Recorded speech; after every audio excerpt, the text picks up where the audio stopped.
I know we were just like talking like for like a minute right now, but Brian Butcher of the home team, how's it going, man? Good, man. I'm doing pretty well. How are you? Good. I've been doing really well. I've been busy. I got a Mexico trip coming up very soon, so I've been doing a lot of things before that. And when I come back from the vacation, actually, I got a birthday too, and it happens to be that the Crucible of Life, your new album, drops on my birthday. Oh, right on. Happy birthday. That's great. I know. Love it. I'm very excited for that. I could have asked for like a better birthday present, and I'm actually being serious too because I don't know what I want for my birthday anymore. So You get to that age, and I'm like, yeah, can I get like 3 pairs of socks? I know, right? Socks, you never liked them when I was a kid, but now they're great. And yeah, my mom too is just like she was asking me what do I want for my birthday, and like, what do you want? Oh, she's Mexican, but yeah. Anyway, Yeah. how are you feeling about the album release? Great. Everything's been going really, really well. I'm happy about it because there was a lot of pressure on this album in general, just because it's our first one after Slow Bloom, which was, even though that wasn't our first album technically, it was our first one to do well. And so this one just had a lot more eyes on it. It had a lot more hands in the pot, people involved, and but everything's been going super, super well, which is a huge sigh of relief for us. Yeah, and I feel like the singles have been doing really well because how I discovered you guys was actually pretty recently. It was like end of last year or like beginning of this year. I just remember seeing the music video for Loud, and I was thinking, who is this guy who's got RIZZ with all these moves and a big ass smile and a mustache, long hair? I'm like, who is this guy? And I'm pretty Yeah, sure Hardcore Key made a video for. And I love that guy. He I reacted to one did of your see that songs. one. Yeah, and I love that guy so much. And it was until I heard Brag, and then it just clicked. I'm like, oh my god, I really, really like these songs. And then I realized I actually had heard a couple songs from Slow Bloom back in the day. I just didn't make that connection. Cool. Yeah, so I personally have been saying that I really feel like you guys, judging from what I've seen, the songs and the way that the music directions going, you guys are on the verge of just blowing up. I really see you guys being the next big thing in the scene. I appreciate that. Yeah, do you feel like the numbers are just streams? Like I know you got 10 million streams on Slow Bloom, but like do you feel like you're getting like more, you said more eyes on you, but do you really feel like it's been building up a lot since the release of Loud? Yeah, it's it's interesting that I don't. I always thought that looking at a screen and seeing numbers pop up would give me a lot of gratification. It does to some extent, but realistically, this whole thing has kind of just been a means to an end of like, I love making music. I would love to be able to make music full time as my career. And as I see it grow, the more and more I see that become a reality, and being able to not only survive off of music, but thrive, buy a house, do normal people things. And I I'm obviously really stoked about all the reception, but the thing that I always come back to the most is not so much like the monthly listeners or the streams themselves, or the views. More so, I would say genuine fan interactions and people saying that our music means a lot to them is way more significant to me. And so typically shows are where I get that gratification, and seeing people singing along, and being able to see that in real life is very, very rad. And I'm really excited for this next tour, the summer school tour, just because it's going to be our first tour on a lot of these songs. And I'm, as much as I can see people on the internet enjoying them, I am excited to see people in real life enjoying them. So, yeah. You did like some Australia shows too, right? Where you got to play some new songs. We did. Let's see. We did Overtime, Hell, Brag, and Loud. Those are the 4 that we did from the new album in Australia. And it was our first time playing Brag, Overtime, and Hell. We had never played any of those 3. And the first show of that tour, I don't know if you saw anything about our trip there, but it was pretty tumultuous. And we arrived in Perth like 3 hours before we played. And so we were all fried. That was probably one of the worst sets we've ever played, but everybody Really, was so grateful and like excited that we made it, that it didn't matter. The vibes were great. But it was very funny because we played Hell. We actually didn't even end up playing Overtime that night, but we played Hell and Brag. And it was a bit rocky just because there were so many new songs in the set. But we got that out of the way now. We're ready for summer school.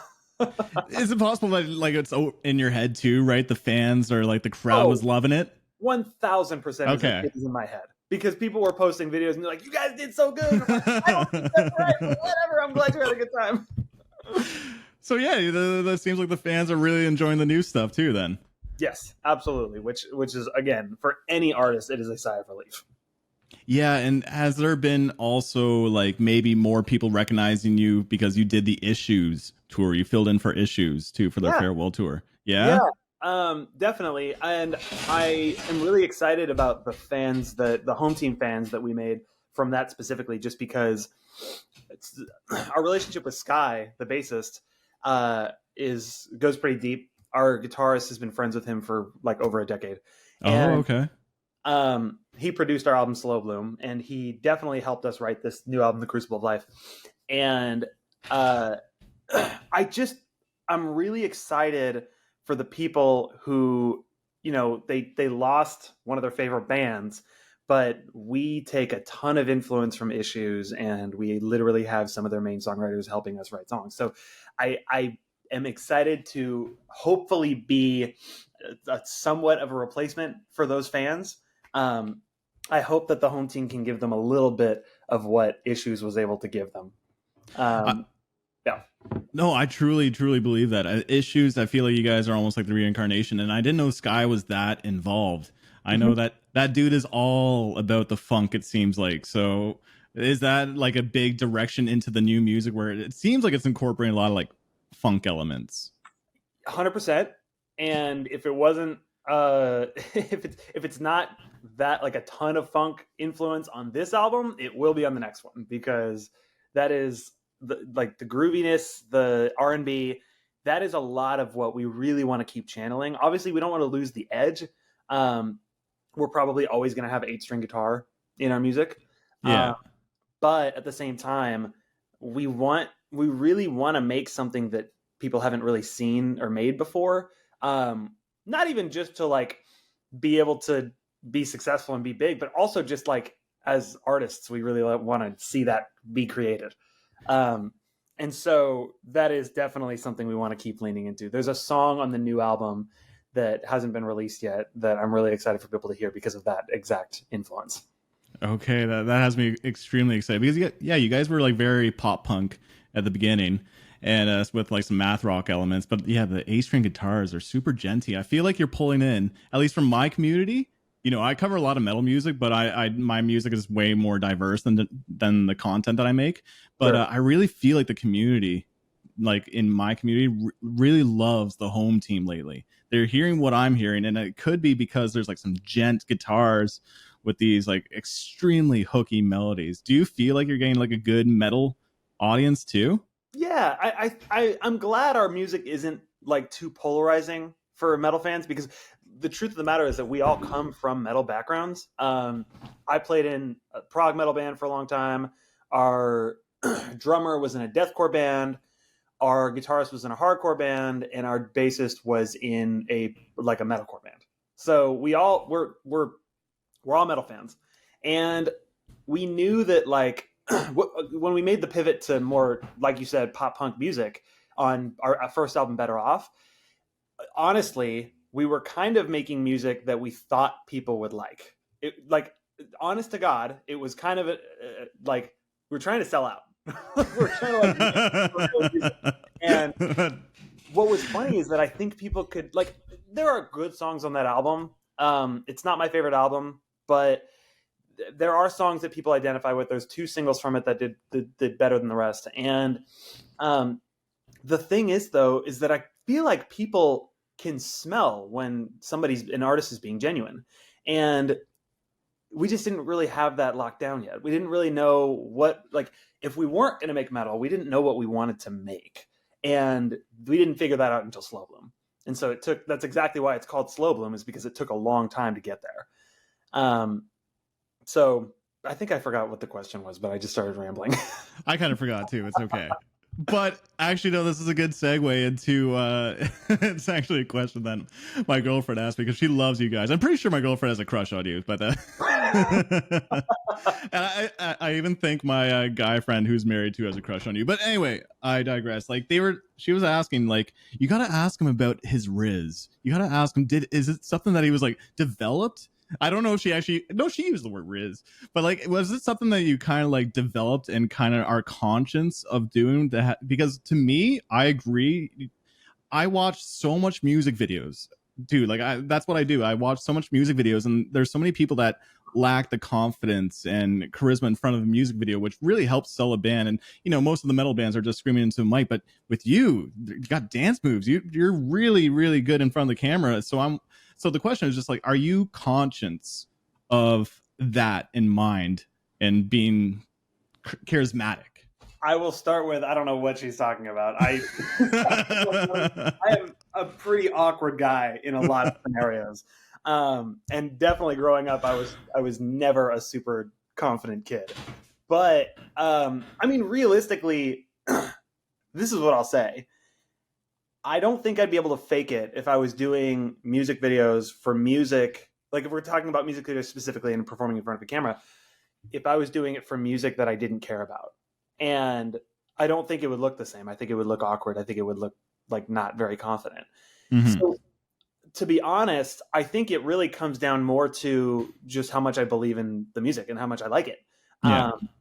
And I feel really good about it. And so, yeah, I can even feel like even when we play songs that I don't like as much as some of the other ones, like it doesn't, I just don't feel it quite as much. And so let me put it this way. It is a lot more nurture than nature.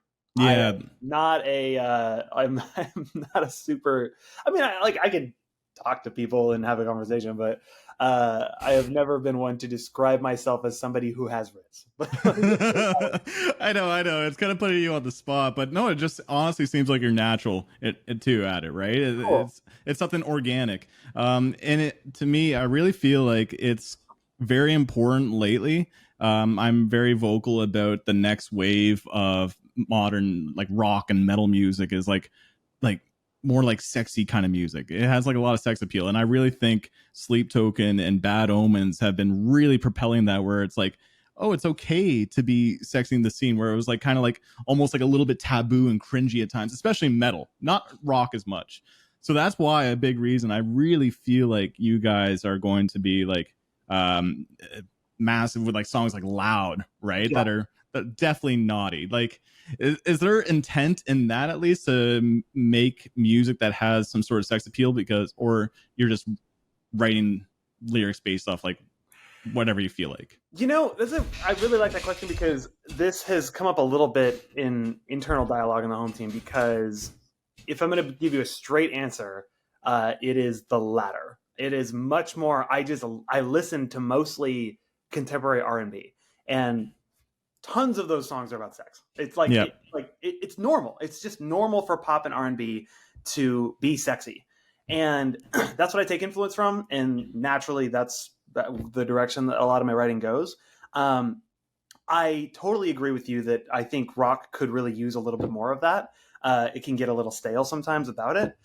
That said, what I want to avoid is being part of like a gimmick, like being a sexy band to be a sexy band. It's like, that's not really what I'm going for. It's more so like I take influence from artists that write about sexy shit, and that's kind of just what it just feels right. It just feels good, and it's a lot more about, not to sound heady, but it's a lot more about the art than trying to fit as part of something else. You know what I mean?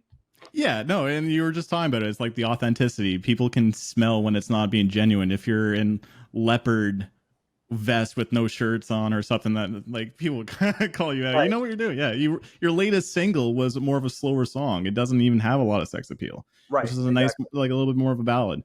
But yeah, I do feel like the sexiness in music is kind of important, especially when I was covering Sleep Token. I didn't get too many like females commenting on my posts. It was, my audience on YouTube is 95% male and 5% female, right? But YouTube is primarily a male dominant platform. But when I started covering Sleep Token, the amount of like girls actually commenting. It's just like there was a shift. I could see the shift happening, and my community is getting way more diverse. So that's why I really, again, think that you guys like honing in on more like sex appeal kind of music, even though it's natural because that's what R&B does. Metal doesn't really do that, or rock. So that's, again, I think that's really cool that you guys are doing it. I love the music, and it's different than lyrics about, you know, being brokenhearted in relationships, which are important too. It's just a nice contrast. Yeah. What can we expect for the Crucible of life in terms of diversity of songs? It's pretty wide, Yeah. especially considering this is the first time we got to be in the studio with a bunch of different people, just helping the process along. And at the end of the day, I rest assured it is a home team album. It was not written for us, but we did have a lot of support this time, and we were able to pick a lot of really great brains. And so that lent itself. I mean, for example, Ty and Sky, we wrote with, I think we did 4 songs total with them, with a 5th on the way later down the road. And those definitely have a distinct sound. Loud is one of them. But I don't think you've heard. Yeah, no, we haven't. You guys haven't heard any of the other ones. And then Zach Jones, who was the overarching producer of the album, has his own style, and the songs that we wrote from the bottom up with him are definitely that own sound. And then there's songs that we just kind of had already ready to go, like before we even started in going to studios with other people. So yeah, it is a bit eclectic, but if it doesn't sound disjointed, I don't think, because at the end of the day, it's the same core 4 people making the music and packaging it up the same way. And it's all mixed by the same person, and it's produced by the same person. And so what I want to avoid is, like, I want to have a diverse album, but I don't, even though I grew up listening to a lot of artists, like, for example, A Day to Remember is a great example, because they'll have one song that's just fucking brutal, like it's all breakdowns, and then they have their acoustic ballad. And you listen to those two things side by side, and we're guilty of it too, like Sales and Danger on the last album, for example. But what I'd really like to do is make an album that is diverse but still cohesive. Like that's my ultimate goal when it comes to that kind of thing, in diversity in one piece of work. I don't want it to sound like 2 different bands made 2 songs on the album. I would love for it to all be very cohesive in, it's clear the identity of it, but it doesn't sound like the same song. So yeah, I'm judging by the singles, I really think that's going to be the case too. And, you know, a good band, for example, is Bring the Horizon, right? I feel like Ammo is really cohesive, even though there's a good diversity of songs on that record too. Mm-hmm. So yeah, no, I'm so excited for the record, and I know that you're doing a lot of touring, and I just want to ask this question. This could be a little bit off topic, but I'm just going through your Instagram, noticed that you've been married for almost 2 years now. Yeah. And yeah, so congrats on that. And I know with touring life, it's not always easy to be on the road. So I'm wondering how you manage, you know, the long distance thing while you're being on the road. I mean, my wife's a champion. She looks after our dogs when I'm gone, and it's not easy for her, just because there's, you know, she holds down the fort. And I mean, realistically, she would cringe if she heard me say this, but I'm about to say it. It's about making the most of the time when I am here. The reason I say she's going to cringe is because I'm probably playing video games. She's like, "Oh, yeah. Is it about making the most?" No, but for real, she knows how much I appreciate it, and she knows that I couldn't do it without her. That's like literally what Walk This World with Me is like about. There is if the music video even does a pretty good job of expressing, like, she loves to travel, but she is the one stuck at home holding down the fort while I'm out traveling. And so it's like, it's a happy song, but it's got a little bit of somber undertones, only because, like, I know she would love to be out there with me doing it. And one day, you know, if we're in buses and we have a ton of space like then yes. But at the moment, we get the vehicle that is just big enough for the whole crew. Yeah, okay, that makes sense. And then you bring your dogs too, or That'd yeah. be pretty sick. They're like, cumulatively, the two of them are 17 pounds. So I think we can make it work. Yeah, that's doable. I saw one of them is they're both Chihuahuas, right? They're both part Chihuahua. The older, bigger one is named Daisy, and she's Min Pin Chihuahua with maybe some like Dachshund in there. And then our new one, Looney, mostly Chihuahua, but she looks like she's got some like flat faced dog going on in there somewhere. I don't know. They're both rescues, so won't really ever know fully. But Yeah. How is it having a rescue dog? great. I mean, realistically, I think we got super, super lucky. The shelter that we adopted from is really good at what they do. They're called Smidget Rescue because they're only small dogs. Oh, okay. Yeah, so we got our first dog years ago through them, and then we got our second dog again through them. And they were really good about like making sure we got the right fit because we looked at like 4 other dogs before we got Looney, and there were a couple that were just like they needed a lot of exercise, and there was one that we looked at that was a tripod, and I was like, that means she has 3 legs. And Oh, okay. yeah, and dude, she was so cute. She was like 6 pounds, but she was so energetic. So the shelter owner was like, yeah, she needs a yard to run around in because she still runs really well, but she can't do stairs. And I'm like, I live on the 3rd story of an apartment, like a studio apartment. I'm like, that is the opposite of what I got going on. Yeah. So in another circumstance, I would have adopted that dog in a heartbeat. But yeah, we made sure that we got dogs that are down to chill. They get walk twice a day, so they still get their exercise. But yeah, Yeah, you made the smart decision there. I think so. I'm asking because I got a big dog too. He's always like appearing in the back of my videos and stuff, but he's like 80, 90 pounds. Whoa! Cane Corso Bulldog mix. So that's that kind of dog you couldn't bring on tour. So yeah, hopefully like one day that actually pans out where you can like go on the tour. Your wife gets to travel with you too. It would be That'd pretty be sick. That'd be sick. Just looking over here, I know another thing that I pulled from your Instagram was like you do some color grading for some music videos. You do some editing. Is that another passion of yours? I'm not sure if it's actually quite filmmaking, but if it is, I'd love to know. And it's just like film, like another passion of yours. So it was more specifically music videos. So I don't think I would ever make something that's not a music video, other than like random short form things that I need to make, like me talking into a camera or something.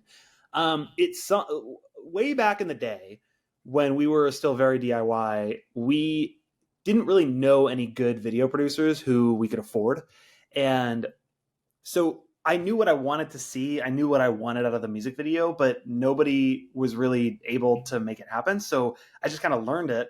And that was probably, I think I edited my first video. It was an old home team video back in 2015, end of 2015. And I started doing it a little more from there. And to make a little side money, I did it for some other bands. And I did about half of the Slow Bloom videos, but the other half was a director named Mark Walters, and he was for sure better than me. It's one of those things that I do enjoy doing it, but when I started doing it for other bands, I started to realize that it was taking creative energy away from the main thing, which is being a songwriter and vocalist. Mm-hmm. And in another life where I'm not, fronting a band, yeah, I would like to do that. It's really fun. I really like doing music videos. But I will say this, I was always more partial to the editing side than I was to the actual filming side. Filming just always stressed me out. I was just like, I had to have it like on a concrete schedule, like boom, boom, boom, boom, boom, boom, boom. And I would just be sweating all day. I got better at it over time. But when we started working with our new director, Sam Link, who is objectively insanely good at what he does, I have never been so calm and just chilling on the set of a video until I started working with Sam. He has everything so locked down and ready to go. And he wasn't like redoing takes a million times like I was, because I was like, oh, I don't know if I got it. I got to do that 3 more times. Will you sing the song 3 more times? He's like, Cool, got it. Next. And I was like, the first time we worked with him was loud, and I was like, "Are you sure? Are you sure you got it? I don't."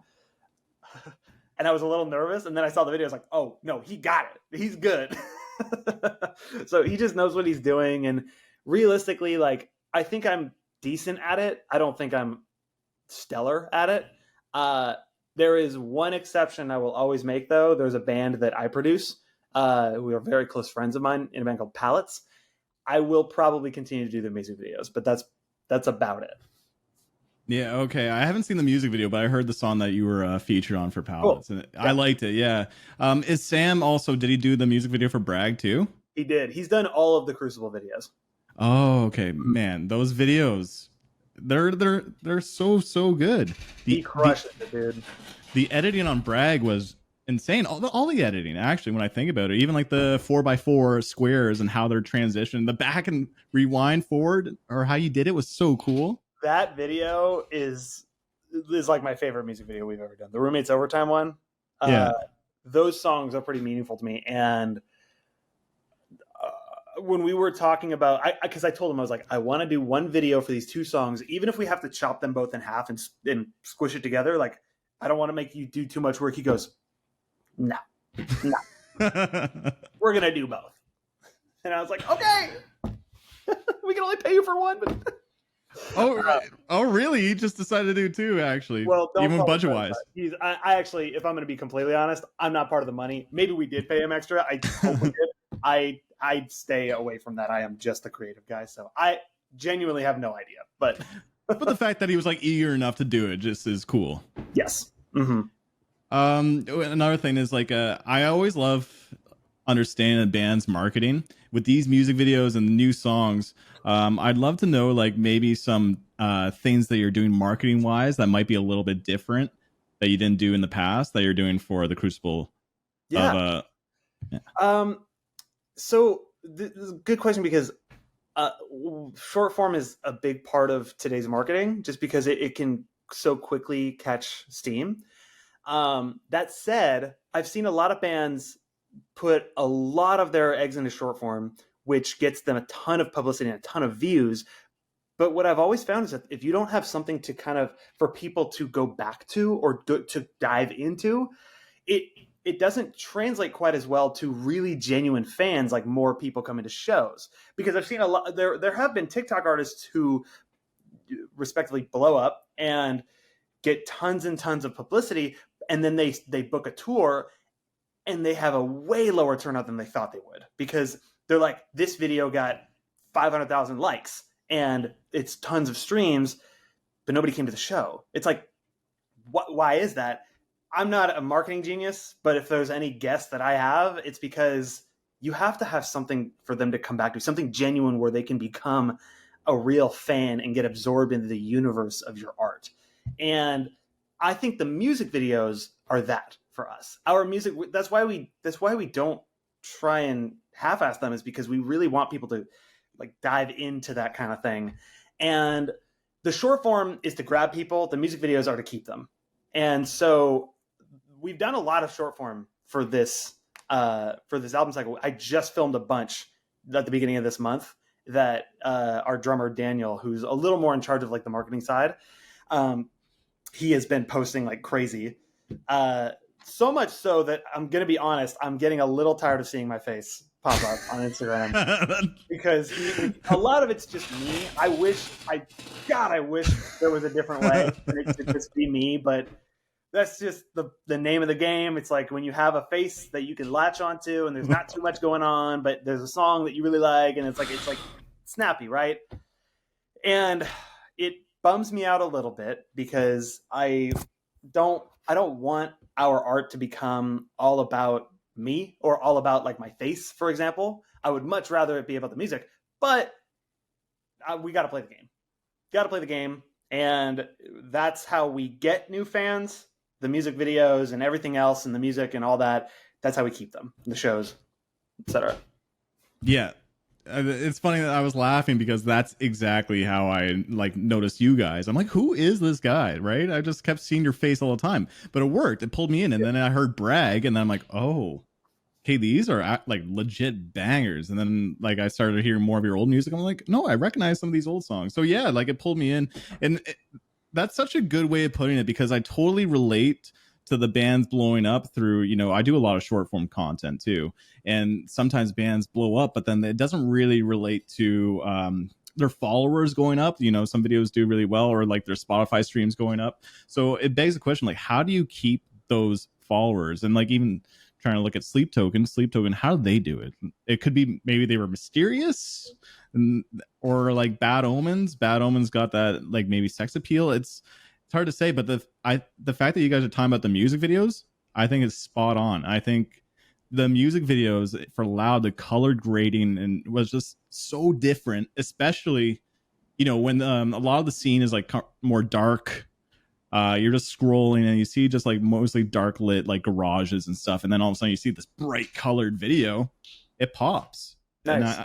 I think that's really clever. I actually really really like that input there.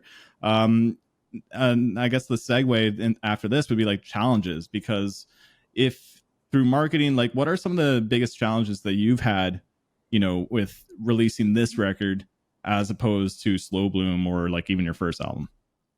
So I think a big challenge has honestly been, it, it has also been a strength. It's the fact that there are a lot more people involved now. It's a plus overall. Obviously, we have a team now, and we have people that are really invested in seeing us succeed. But it makes things sometimes a little clunkier as far as communication goes. Everybody, our whole team, everybody at Thriller, our management, our booking, everybody crushes it. They're all amazing. We wouldn't surround ourselves with people we don't like anyways. So I have nothing but gratitude for everybody. But now that there's a lot more hands in the pot and people working on it, like it can get a little messy sometimes. And navigating that is new to us. I think there are bands who have been around for 10, 20, 30 years who are a lot better at it because they just know the game. They have had a team for years and years. We haven't. So realistically, it's been mostly just growing pains. Growing pains on tour because we've had to get all this new gear to facilitate what we want to do. Growing pains from a marketing standpoint because there's now more people that it needs to go through, and there's just more work to be done in general.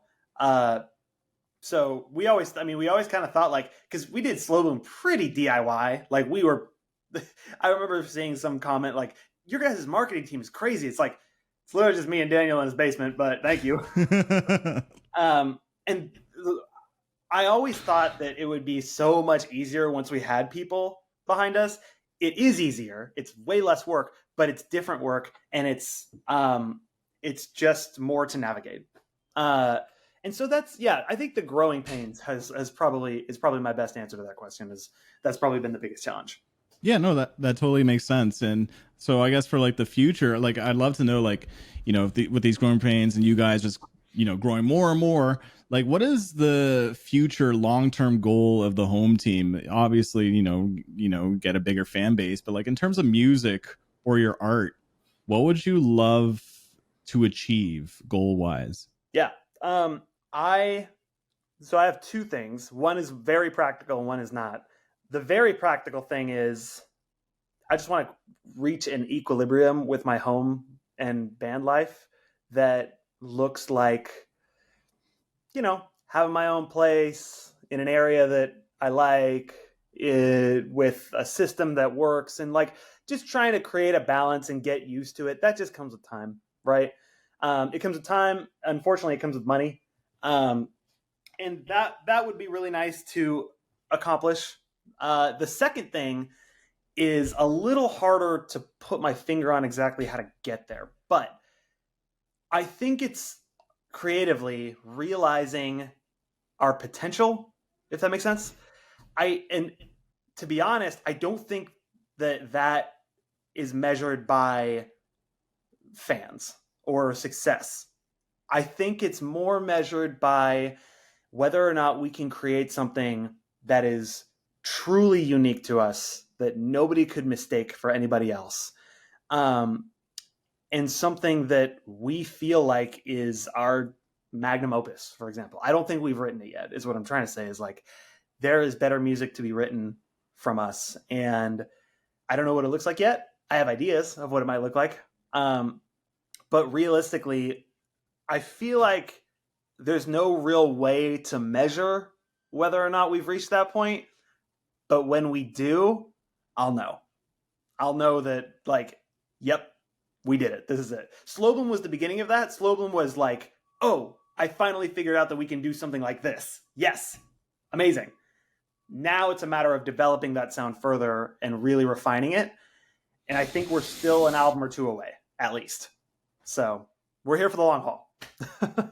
Yeah, no, it makes sense. And I feel like when you do hit that certain goal, it's just like, okay, then like the next goal is in mind too. I feel like it's always kind of like you might have found your potential here, but then like, you know, after some time, we're just like, okay, maybe I haven't found my true potential. I feel like it's always a goal with no end. It is an everlasting ladder in a bunch of fog. And every time you get to a new rung, you start to see more rungs. Yeah. There, you think you're gonna reach the top, and you're just like, oh nope, another, oh nope, oh okay, oh yeah, exactly. And you were talking about a magnum opus. Like, is there certain ideas that you didn't put into this album that maybe on future releases you'd love to try and tackle on other songs? Yeah, more funk and R&B for sure. Without losing the edge. I don't want it to not be rock music. I want the average person to be able to listen to it and like it, not just somebody in the scene, but I still want it to have that same substance that we have. Like, I've seen a lot of bands do one or the other. They keep making the same music, and those fans keep sticking around, and they stay genuine to their sound, but they don't really grow. They make different music that kind of gets a little more boring, but it's way more accessible to the general public, and they get really big. I'd really like to find this.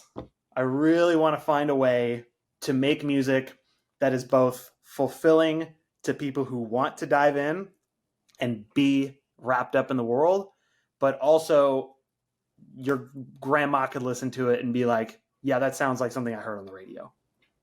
So, does your grandma love the stuff that you write? Yeah. She likes our music. My mom really likes our music now, ever since we stopped making pop punk. But it's funny because I actually hosted a barbecue and I was playing your music and my whole family was just loving Bragg. Nice. Very cool. Yeah.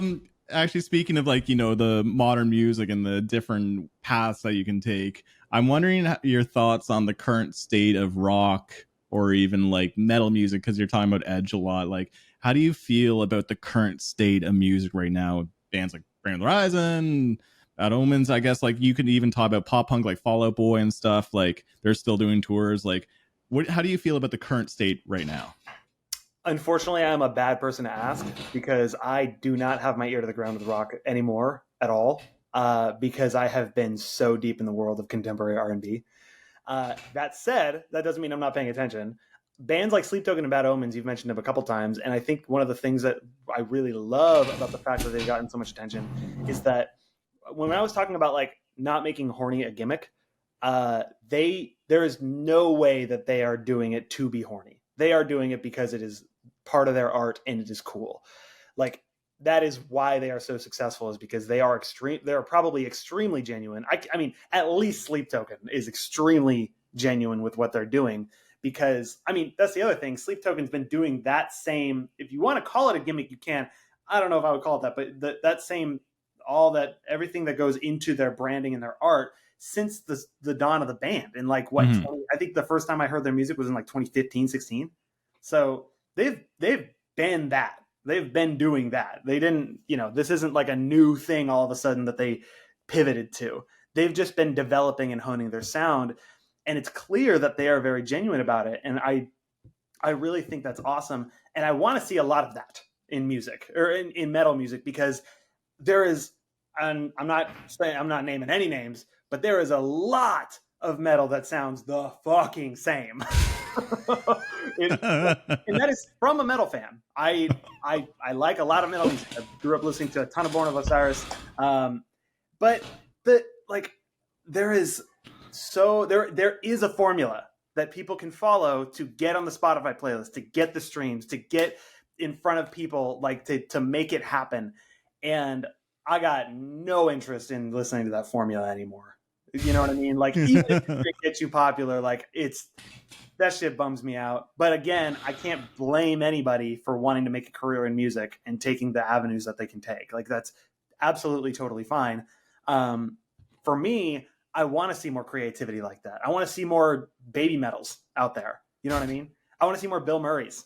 So it's like, yeah, that kind of stuff is way more cool to me. Just stuff that blends all sorts of things in a cohesive way, not in a gimmicky way. I feel like when it's gimmicky is when it's a bummer. Yeah. I hear you. And when you're talking about like all metal bands, a lot of metal bands sounding the same, like, dude, I'm very, very vocal about that. I mentioned that many times, but I will say, like, a counterpoint is that with all this competition, with so many bands, and they're all writing a lot of the same things, I feel like competition also breeds innovation. So 90% of the metal bands could sound the same, but then the other 10% could be just trying new, exciting things. And so to me, obviously, I cover metal music, so like I feel like personally it's at the healthiest state, and rock music, because we have like shoegaze, more dreamy kind of music. We have R&B being very well accepted. Saxophone is constantly being used, like the elements like that. So I really think it's doing really, really well lately. And a big takeaway too is something that you said was you don't even listen to a lot of rock or metal music. It's a lot of R&B. But I really feel like when you bring in those influences into your music of like rock or metal music, like it's just so, it's genre blending. So it brings in people who aren't necessarily into the style of music into it. So the fact that you barely listen to rock metal and it's mostly R&B, I think is actually really, really cool. And it shows in your music. Can you maybe elaborate on some like non-metal artists, like R&B artists that you really, really like, inspiration for the new record or your entire music life? Absolutely. I'd love to. First, I will mention one thing that a couple people have asked me about the fact that I don't listen to a lot of rock is, why don't you just go make R&B music? Like, why are you even making rock music? Well, my answer to that is, I grew up on rock. I'm very familiar with it. I am in the world of it. I'm not in the R&B world. I don't even know where to start. I don't really think I have anything to offer R&B music. I think the people who are doing that right now the best, there's no way I'm keeping up with them. I think I have something to offer rock music because of that, because of the fact that I listen to these artists. So my number one R&B artist is a guy named Lucky Day. He's pretty new. I think his first album was in 2018. He's fantastic. I would say another one is Jasmine Sullivan. She's really, really great. She had like a late 2010 or early 2010s hit a while back, but then she pivoted to a lot more R&B music, and that shit's fucking really cool. Victoria Monet, who is just now getting her flowers for sure. She's been like a co-writer for Ariana Grande for years, who I'm actually a huge Ari fan as well. I think she is R&B coded pop. That is another thing that I really like is pop that's R&B coded, like SZA, for example. Some other ones that are a little less known. Joyce Rice is rad. I have people have probably seen me wearing 2 different Joyce Rice shirts. She's sick. Daniel Caesar's awesome. Oh man, how many more I got? Well, my brain's starting to go blank, but anyway, that's I'm gonna name a few. I think that's really cool. I'm actually writing these down because I want to listen to them. I'm trying to think of some R&B artists that I listen to. There's Jai Paul. I'm not sure if you've heard. Cool. Jai Paul. Jai Paul. There's another artist I'm trying to find also. It starts with a PH. It's like progressive funk. It's really, Fabo, really. Which one? It's not Fabo. I was gonna say he's not that big, so I would be pretty surprised if you knew Fabo. Fabo does rock though. Yeah, it could be Fabo. Like I think someone donated for me to check it out on a Twitch live stream. My rice is done. Your rice? My rice is done. I got a little Zojirushi in the corner. Okay.